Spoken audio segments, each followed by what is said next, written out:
கிறிஸ்தவத்துல இருக்கிற நீங்களும், நானும் இந்த உலகத்துல நம்ம எதுக்கு முக்கியத்துவம் குடுத்துட்டு இருக்கோம்? ஆண்டவர் குடுத்த இந்த வேதாகமத்துக்கு நம்ம முக்கியத்துவம் குடுத்துட்டு இருக்கோமா? இல்ல இந்த உலக பிரமாண காரியத்துக்கு நம்ம முக்கியத்துவம் குடுத்துட்டு இருக்கோமா? நீங்க உலகத்தார் போல நீங்க உலக பிரமாண காரியத்துக்கு நீங்க முக்கியத்துவம் குடுத்துட்டே இருப்பீங்கன்னு சொன்னா, அப்ப ஆண்டவருடைய வருகைக்கும், அவருடைய ராஜ்யத்துக்கும் நம்ம ஆயத்தமாறதுக்கான சாத்தியக்கூறு நம்மகிட்ட இருக்கா? இல்ல. ஆண்டவர் வேதம் சொல்லுது, "உன் தாயின் கரு உருவாவதற்கு முன்பதாகவே நான் என்ன பண்ணியிருக்கேன், உன்னை பேர் சொல்லி அழைத்திருக்கேன்னு" சொன்னாரு. அப்ப தாயின் கரு உருவாவதற்கு முன்பதாகவே நம்மள தெரிந்து கொண்ட ஆண்டவர், அவருடைய ராஜ்யத்துக்குள்ளேயும் நம்மள அவர் தெரிந்து கொண்டு தான் இருந்திருக்காரு. இல்லன்னு சொல்லல. ஆனா அந்த ராஜ்யத்துக்குள்ளாக போறதுக்கு ஆண்டவர் நமக்கு இங்க ஒரு டெஸ்ட் வச்சிருக்காரு இந்த உலகத்துல. இந்த உலகத்துல பிறந்துட்ட பிறகு, இந்த உலகத்துல நம்ம எப்படி வாழ்றோம்? அவருக்காக நம்ம எப்படி வாழ்றோம்?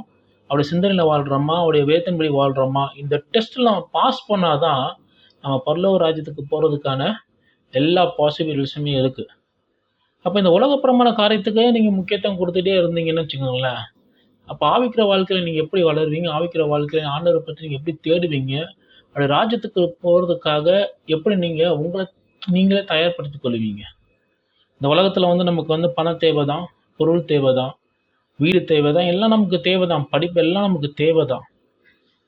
ஆனா, உங்கள என்னையும் ஆண்டவர் தெரிந்து கொண்ட நோக்கம் என்ன? இந்த உலகப்புறமான காரியத்துக்கு மாத்திரம் கிடையாது. அதுக்கு மேலாக ஒரு காரியம் இருக்கு. அவருடைய சத்தியத்த சொல்லி, ஜனங்களுக்கு அவருடைய சத்தியத்த சொல்லி, அதன் மூலமாக ரட்சிப்படையப்பட்டு, அந்த மேலான காரியத்தை செய்றதுக்கு தான் ஆண்டவர் என்ன பண்ணாரு? உங்கள என்னையும் தெரிந்து கொண்டார். அப்போ இப்படிப்பட்ட ஒரு மிகப்பெரிய ஒரு பொக்கிஷமான ஒரு காரியத்த ஆண்டவர் நம்மளுக்கு குடுத்துட்ட பிறகு, கிறிஸ்துவா இருக்கிற நீங்களும் நானும் உலக பிரமாண காரியத்தை நோக்கியே நம்ம கவலைப்பட்டுக் கொண்டிருந்தோம்னு வச்சுக்கோங்களேன். அப்ப பரலோக ராஜ்யத்துக்கு போறதுக்கான வழிவாசல் நம்மகிட்ட இருக்கும் என்று சொல்லி நம்ம நாமே கேள்விக்குள்ளாக நம்ம கேட்டோம்னா, அதுக்கு என்ன பதில் நமக்கு தெரியாதுல்ல.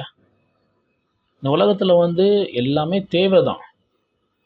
ஆனா அதுக்கு மேலேயும் ஒண்ணு இருக்கு.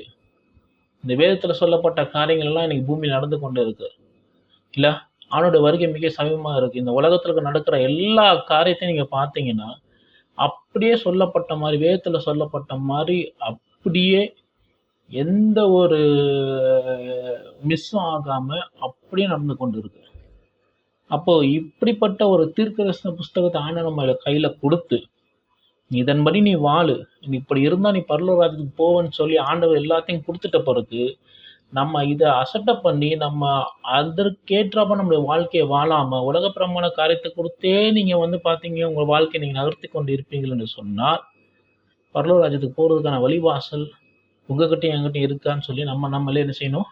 கேள்விகளை கேட்டுக்கொண்டு தான் ஆக வேண்டும்.